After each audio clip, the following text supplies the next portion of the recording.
नमस्कार, स्वागत है आप सभी का खबर दिन भर में। मैं हूं आपके साथ सुनील चौहान। अब होते हैं रूबरू आज की महत्वपूर्ण खबरों के साथ। भारतीय राष्ट्रीय कांग्रेस के पूर्व अध्यक्ष राहुल गांधी के समर्थन और बीजेपी की जन विरोधी नीतियों के खिलाफ कांग्रेसियों ने बुधवार को मौन सत्याग्रह किया। सुबह करीब 11 बजे से प्रदेश कांग्रेस अध्यक्ष ब्रजलाल खाबरी के नेतृत्व में शहीद स्मारक निकट गांधी सभागार केसरबाग पर मौन सत्याग्रह का आयोजन किया गया। यूपी समेत ये नजारा पूरे देश भर में देखने को मिला।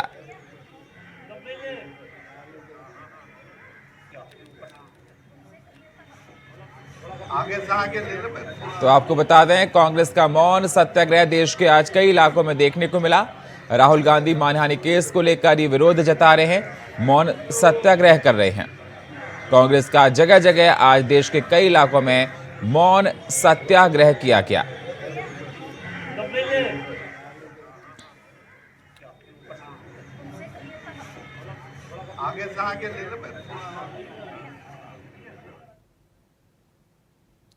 उत्तराखंड में बारिश अपना कहर बरपा रही है। नदियां रौद्र रूप धारण कर चुकी हैं। भूस्खलन और भू धसाव के चलते पहाड़ी क्षेत्रों में दुर्भर हो चुका है। लेकिन इस बीच भी मुख्य विपक्षी दल कांग्रेस को इतना समय मिल गया है कि वह देहरादून में मौन सत्याग्रह कर राहुल गांधी को समर्थन दे रहे हैं और केंद्र की बीजेपी सरकार को कोस रहे हैं।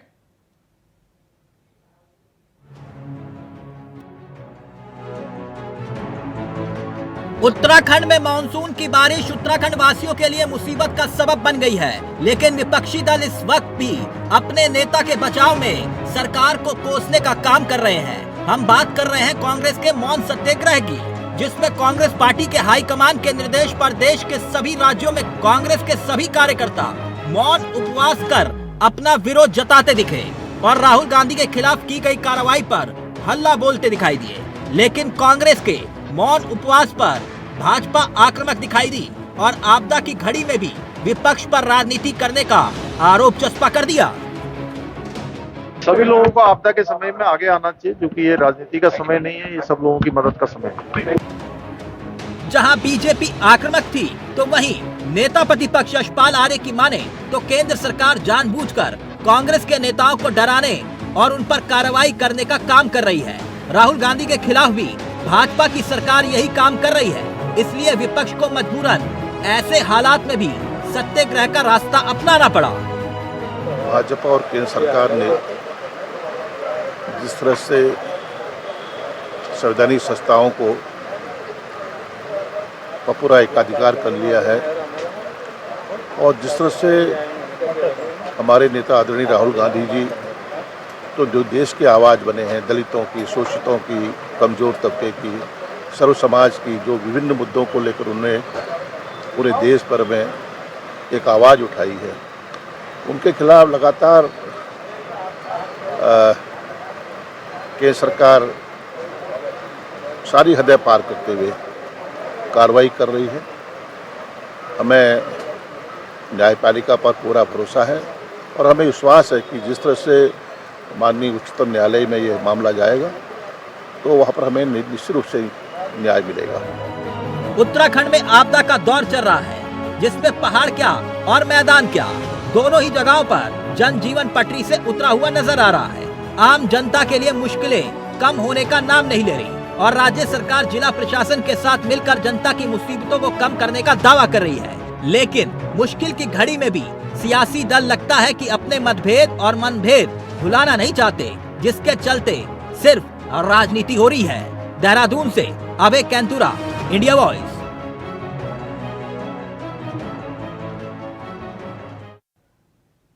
दिल्ली में यमुना नदी का जलस्तर 207.55 मीटर पर पहुंच गया है, जो कि पिछले 45 सालों में सबसे ज्यादा है। दिल्ली में यमुना के वर्ष 1978 के 207.49 मीटर के अब तक के सबसे ज्यादा रिकॉर्ड का जो बताया जा रहा है। लगातार बढ़ रहे पानी की वजह से बाढ़ का खतरा मंडराने लगा है। इस खतरे को देखते हुए दिल्ली के मुख्यमंत्री अरविंद केजरीवाल ने आपात बैठक बुलाई। बढ़ते जलस्तर को से शहर में बाढ़ का खतरा उत्पन्न हो गया है। दिल्ली सरकार के एक अधिकारी ने बताया कि बैठक दिल्ली सचिवालय में होगी, जिससे सभी संबंधित विभागों के वरिष्ठ अधिकारी मौजूद रहेंगे।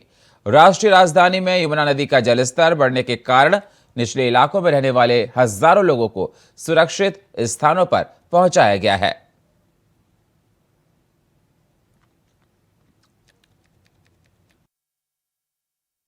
दिल्ली में इस वक्त यमुना में पानी बढ़ता जा रहा है और एक तरह से बाढ़ की स्थिति सी बनी हुई है। दिल्ली में यमुना का लेवल जो डेंजर लेवल है वो 205.33 मीटर है। इस वक्त वो काफ़ी ज़्यादा क्रॉस कर चुका है। वो 207.71 पे पहुंच गया ऑलरेडी, 207.71 पे। 1978 में इसके पहले अभी तक यमुना में जो सबसे ज़्यादा यमुना का हाईएस्ट अभी तक जो गया था वो 1978 में गया था, जब यमुना में बाढ़ आई थी। वो गया था 207.49 पे। उसको भी मतलब 40-42 साल पुराना, 43 साल पुराना रिकॉर्ड टूट गया है। और अभी हम 207.71 पे हैं। सेंट्रल वाटर कमीशन का दोपहर में जो प्रेडिक्शन आया था, उन्होंने कहा था कि रात को 10 से 12 बजे के बीच में 207.72 होगा। वो लगभग ऑलरेडी हम अभी पहुंच चुके हैं। दिल्ली में हमने देखा है कि पिछले 2-3 दिन से बारिश नहीं हो रही है, तो यमुना में जो इतना पानी आ रहा है वो आगे से आ रहा है, हिमाचल प्रदेश से होते हुए फिर हरियाणा से होते हुए दिल्ली पहुंच रहा है। हरियाणा में हथिनी कुंड बराज है जो खोलने से ये सारा पानी आता है। अब वहाँ क्या स्थिति है उसका तो हमें ज़्यादा पता नहीं था, तो मैंने माननीय गृह मंत्री श्री अमित शाह जी को अभी थोड़ी देर पहले चिट्ठी लिखी थी कि अगर हो सके तो पानी की दिल्ली पहुंचने की गति को थोड़ा सा कम किया जाए। पानी तो निकालना ही है, लेकिन जितनी तेज़ी से पानी को दिल्ली भेजा जा रहा है, अगर उस गति को थोड़ा कम कर दें तो यमुना के स्तर को और ऊपर जाने से हम रोक सकते हैं। थोड़ी देर पहले अभी गजेंद्र शेखावत जी का मेरे पास फ़ोन आया था और उन्होंने बताया कि वो तो केवल बराज है, उसके पीछे कोई रिजर्वॉयर नहीं है, तो वहाँ पानी को रोकने की ऐसी कोई सुविधा नहीं है, तो पानी को रोका तो नहीं जा सकता। लेकिन उन्होंने बताया कि अब पानी आगे से हिमाचल से ही कम होने लग गया है और अगले 1-8 दिन में इसकी स्थिति इम्प्रूव होगी। लेकिन कल जो पानी छोड़ा गया था, कल काफ़ी पानी छोड़ा गया था, वो पानी दिल्ली पहुंचने में अभी और 24 घंटे लग जाएंगे। सो मुझे लगता है कि यमुना का स्तर अभी और बढ़ने की उम्मीद है। 207.71 पहुंच चुका है अभी, इसकी अभी और बढ़ने की उम्मीद है। वो वाली स्थिति की आगे से जो पानी अब कम होने लगा है वो दिल्ली पे उसका असर होने में अभी समय लग सकता है। पहाड़ों में लगातार हो रही बारिश के चलते हरिद्वार में गंगा चेतावनी स्तर के करीब बह रही है, जिससे मैदानी क्षेत्रों में बाढ़ का खतरा बढ़ गया है। गंगा चेतावनी के निशान पर 293 मीटर से महज 20 सेंटीमीटर नीचे बह रही है। जिले के भीमगोड़ा बैराज पर गंगा के जलस्तर पर लगातार आला अधिकारी नजर बनाए हुए हैं। वहीं गंगा के जलस्तर को लेकर यूपी के नीचे जिलों को अलर्ट कर दिया गया है। साथ ही स्थानीय निवासियों को ना जाने की चेतावनी भी दी जा रही है।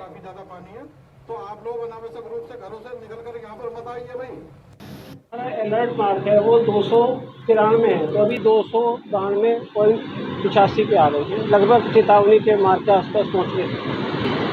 यूपी के नीचे इलाकों में तो जो किसानों का है, जो क्षेत्र में जो बंदे हैं, तो वहाँ पे समस्या होगी फसल की। जहाँ से गंगा जी निकल रही है और जो लगे हुए क्षेत्र हैं, इसके जैसे नीचे इसके बाद जिला पड़ता है, बिजनौर पड़ता है, वहाँ है, उसके बाद फिर हापुड़ है, गुप्तेश्वर है, नीचे फिर और जिले हैं अलीगढ़ वगैरह, वहाँ पे तो पड़े गए। में कल बात हुई थी, वहाँ से तो जो अपना नियमित छोड़ते हैं उतना ही कर रहे हैं, तो सूचना तो मिलेगी ऊपर पहाड़ी क्षेत्र में बारिश हो रही है। दिल्ली के गीता कॉलोनी इलाके से एक लड़की का शव बरामद होने की सनसनीखेज सूचना सामने आई है। दिल्ली पुलिस ने गीता कॉलोनी फ्लाईओवर इलाके से कई टुकड़ों में कटा एक लड़की का शव बरामद किया है। लोकल थाना पुलिस से मामला सामने आने के बाद से इसकी तहकीकात में जुटी हुई है। फिलहाल दिल्ली पुलिस लड़की के शव की पहचान नहीं कर पाई है। दूसरी तरफ इस घटना को लेकर आसपास के लोगों में दहशत का माहौल बना हुआ है।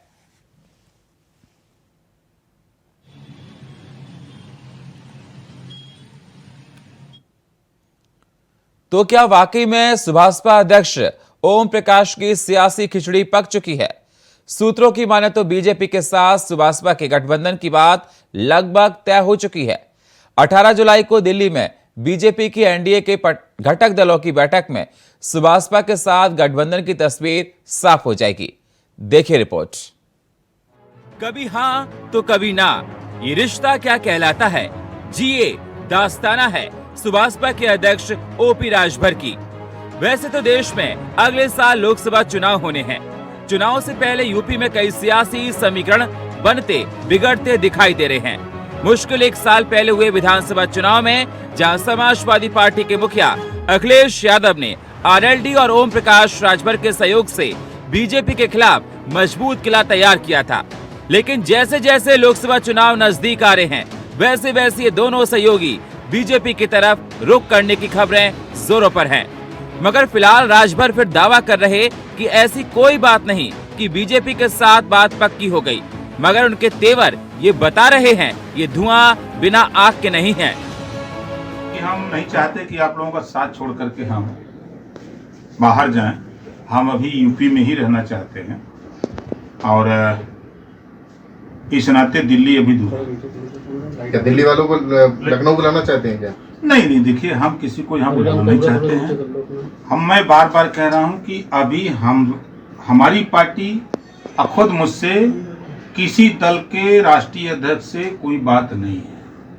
ये जो खबर आज भी मैंने सुना, सुबह कई फोन आए, तो मुझे खुद आश्चर्य है कि मुझे खुद नहीं पता है कि ये खबर कहाँ से छप रही है। जैसे गाजीपुर की खबर छपी, फिर खबर छपी कि 8 तारीख को शपथ लेने जा रहे हैं, फिर आज खबर है कि 18 तारीख को एनडीए की बैठक में जा रहे हैं। भाई कोई बातचीत हुई नहीं तो हम बैठक में कैसे चले जाएं किसी की? बीजेपी ने 2024 से पहले यूपी में अपनी चुनावी बिसात बिछाने में जुट गई है।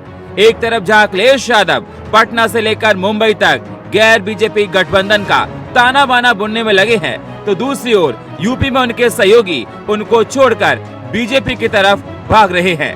ऐसे में वे यूपी में बीजेपी को कितना टक्कर दे पाएंगे ये सोचने वाली बात है। मगर उनके साथ ही यानी सपा के सांसद वर्ग तो कह रहे हैं कि कोई फर्क नहीं पड़ता। चचा भतीजों की लड़ाई है, समझ गए? वो आपस का झगड़ा है। अब वो आपस में सुलझेंगे, जो कुछ भी तय होगा ठीक है। और मैं समझता हूँ इससे वो अपोजिशन के इत्तेहाद पर कोई असर नहीं पड़ेगा। जी हाँ।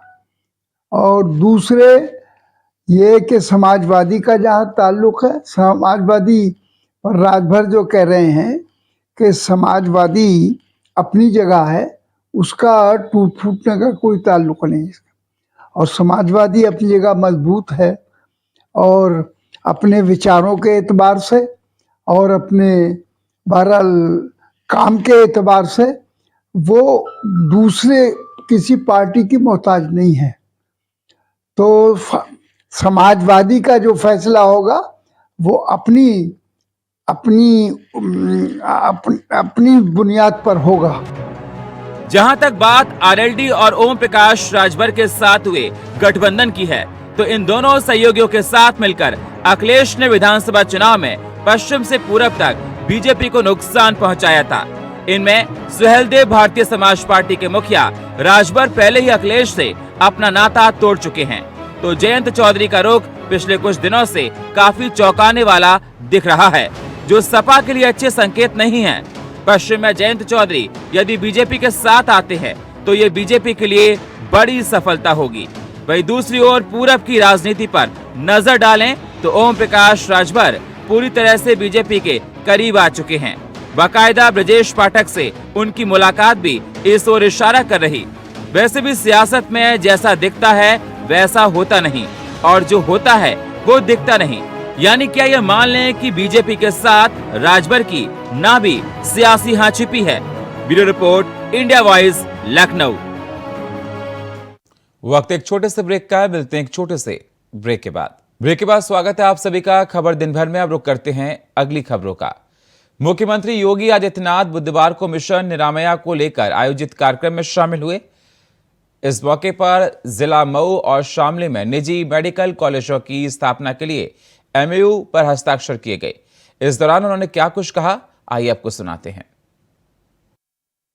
उत्तर प्रदेश सरकार ने पिछले 6 वर्षों के दौरान स्वास्थ्य और चिकित्सा शिक्षा के क्षेत्र में जो व्यापक परिवर्तन किए हैं, उस परिवर्तन की कड़ी में आज एक नई उपलब्धि हमारे साथ जुड़ी है, जब मेडिकल एजुकेशन के 2 नए संस्थान स्थापित करने के लिए MOU यहां पर अभी संपन्न हुआ है।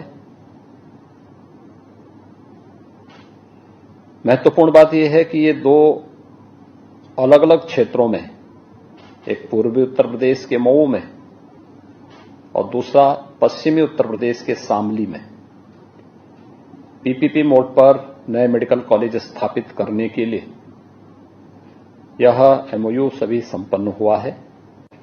मिशन निरामया के अंतर्गत जिस अभियान को हम लोगों ने गत वर्ष प्रारंभ किया था,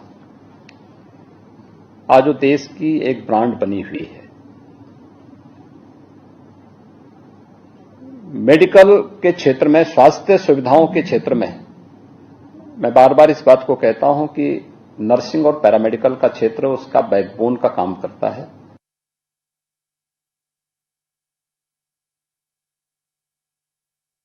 झारखंड मुक्ति मोर्चा विधायक लोबिन हेब्रम UCC को लेकर बीजेपी और कांग्रेस पर तमाम सवाल कर रहे हैं, लेकिन हेब्रम का कहना है कि UCC आदिवासी विरोधी हैं। बीजेपी और कांग्रेस को इस पर चुप्पी तोड़नी चाहिए। ये रिपोर्ट देखिए।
और आज तक हमारे जो माननीय मुख्यमंत्री जी हैं, इन्होंने सबसे पहले सारनाथ धर्म कोड का मांग किया केंद्र से। अभी तक कुछ हुआ नहीं है और ये समान आचार संहिता जब लागू हो जाएगा तब तो यहाँ सारनाथ धर्म कोड का कोई महत्व ही नहीं रह जाएगा। वैसे तो CM हेमंत सोरेन ने सबसे पहले केंद्र सरकार से सरना धर्म कोड की मांग की थी, लेकिन अभी तक इस मांग पर कुछ नहीं हुआ। और अगर समान नागरिक संहिता यानी कि UCC लागू हो जाएगा तो सरना धर्म कोड का कोई औचित्य ही नहीं रह जाएगा। यही सवाल अंदर ही अंदर लोबिन को खाया जा रहा है। तब तो हेम्ब्रम ने कहा कि अभी तक एक आदिवासी नेता होने के नाते मुख्यमंत्री हेमंत सोरेन ने समान नागरिक संहिता पर कोई बयान नहीं दिया। मुख्यमंत्री ने इस गंभीर मुद्दे पर चुप्पी साध ली। इसका मतलब क्या? दरअसल लोबिन की दलील है कि समान नागरिक संहिता लागू हो जाने से आदिवासियों की रीति रिवाज पूरी तरह से खत्म हो जाएगी, इसलिए इसका विरोध जरूरी है। लेकिन अभी तक एक आदिवासी मुख्यमंत्री होने के नाते अभी तक ये चुप्पी साधे हुए है। इसका मतलब क्या है? अभी तक इस बारे में कुछ भी उन्होंने नहीं बोला। ये आदिवासियों का जो रीति रिवाज है, ये समान आचार संहिता लागू होने के बाद ये बिल्कुल समाप्त हो जाएगा। यूसीसी पर झारखंड मुक्ति मोर्चा बीजेपी और कांग्रेस को घेर रही है, लेकिन दोनों पार्टियों ने इस पर चुप्पी साध ली है। अब देखना होगा विधायक के इस रुख के बाद जेएमएम के मुखिया हेमंत सोरेन क्या अपनी चुप्पी तोड़ेंगे, और आखिर सवाल ये कि यूसीसी को लेकर जेएमएम इतना मौन क्यों है। Video report, India voice, Ranchi. और फिलहाल खबर दिन भर में इतना ही। बाकी खबरों के लिए आप बने रहिए इंडिया वॉइस के साथ। तब तक के लिए नमस्कार।